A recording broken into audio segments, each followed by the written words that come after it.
सोचिए, एक 22 साल का लड़का फोन उठाता है और बस 5 शब्द कहता है, मैं तुम्हें अमीर बना दूंगा। हम्म। और फिर अपने लंच ब्रेक में ही हजारों डॉलर के मतलब बिल्कुल बेकार से स्टॉक बेच देता है। कमाल है। ये बात है 1980 के दशक के अंत की।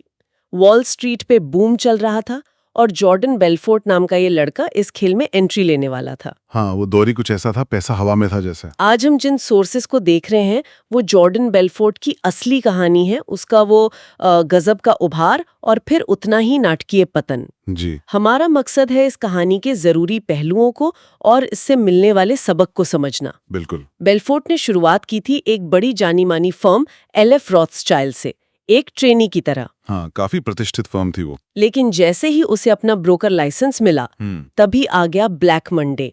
1987 का वो मार्केट क्रैश। सब खत्म। हाँ, नौकरी चली गई। यानी बिल्कुल शुरुआत में ही झटका। लेकिन वो रुका नहीं, वो पहुंचा लॉन्ग आइलैंड, एक जिसे कहते हैं बॉयलर रूम ब्रोकरेज। अच्छा, बॉयलर रूम मतलब हाई प्रेशर सेल्स वाली जगह। बिल्कुल, छोटी सी जगह, जबरदस्त प्रेशर। और वहां वो पेनी स्टॉक्स बेचने लगा। पेनी स्टॉक्स, छोटी कंपनियों के सस्ते रिस्की शेयर्स। हाँ, जिनका नाम भी किसी ने शायद ही सुना हो। लेकिन असली बात थी कमीशन। कितना? पूरे 50%। 50%? ओह, उस जमाने में बड़ी फर्में तो 1-2% देती थी। एग्जैक्टली। यहीं पर उसे वो एक एहसास हुआ जिसने सब बदल दिया। क्या? कि असल खेल स्टॉक का है ही नहीं, खेल है कहानी का। कहानी का मतलब अगर आप एक अच्छी लुभावनी कहानी सुना सकते हो तो आप किसी को कुछ भी बेच सकते हो, स्टॉक कैसा भी हो। ये बात तो बहुत बहुत गहरी है। ये 50% कमीशन और कहानी पर जोर, ये एक बहुत ही शक्तिशाली कॉम्बिनेशन बन गया। हाँ, हाई कमीशन ने सेल्स वालों को मोटिवेट किया और कहानी ने खरीदारों को। ये सेल्स से ज्यादा साइकोलॉजी का खेल था। सही। और इसी सोच पर उसने अपनी फर्म खोली, स्ट्रैटन ओकमोंट। और स्ट्रैटन ओकमोंट वो कोई आम ब्रोकरेज फर्म नहीं थी, वो तो जैसे कोई कॉलेज फ्रैट पार्टी चल रही हो। सुना है काफी वाइल्ड माहौल था। अरे, ऑफिस में बॉनों को फेंकने की प्रतियोगिताएं, लाखों डॉलर के पेचेक्स, नशा, सब कुछ। बाप रे। लेकिन इस पागलपन के बीच बेलफोर्ट का एक ही मंत्र था, ऑलवेज बी क्लोजिंग, हमेशा सौदा पक्का करो। हाँ, उसका फेमस रूल। और इसके लिए उसने अपनी टीम को सिखाई straight line persuasion technique. Straight line क्या थी ये टेक्निक? बेसिकली बातचीत का पूरा कंट्रोल अपने हाथ में रखो, क्लाइंट को एक सीधी रेखा पर चलाओ, शुरू से अंत तक। मतलब कोई डेविएशन नहीं? बिल्कुल नहीं, अंत सिर्फ एक, डील पक्की। हर सवाल, हर ना का जवाब पहले से तैयार। एक अर्जेंसी, एक कमी का माहौल बनाना। तो ये लोग फाइनेंशियल एडवाइजर नहीं थे? नहीं, ये फोन पर लड़ने वाले योद्धा थे, बस बेचना जानते थे। ये स्ट्रेट लाइन टेक्निक काम तो करती थी, इसमें कोई शक नहीं। हाँ, बहुत। स्ट्रैटन ओकमोंट ने सैकड़ों मिलियन डॉलर कमाए।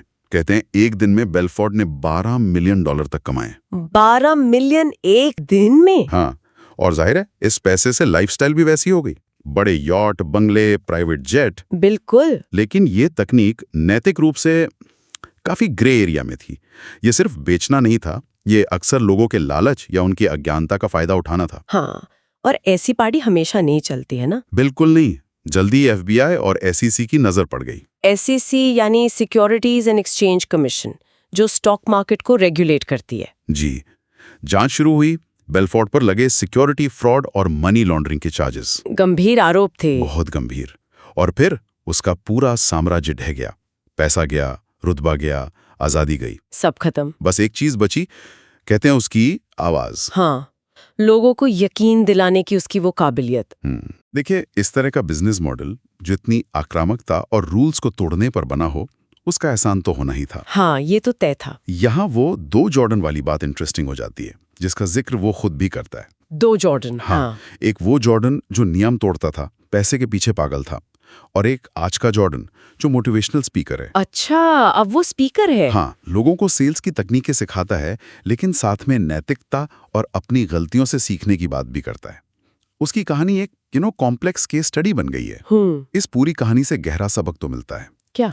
कि बिना ईमानदारी के, बिना नैतिक आधार के जो सफलता मिलती है वो एक्चुअली विफलता ही होती है, बस भेष बदल कर आती है।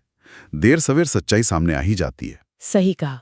महत्वाकांक्षा, टैलेंट और पतन का एक अजीब सा मिक्सचर है उसकी कहानी में। बिल्कुल। तो जाते जाते हम श्रोताओं के लिए एक सवाल छोड़ जाते हैं सोचने के लिए। जी। किसी को प्रभावित करने, परसुएड करने की कला और किसी का अपने फायदे के लिए मैनिपुलेशन करने, उसका इस्तेमाल करने के बीच की वो पतली सी लाइन आखिर कहाँ खींची जानी चाहिए?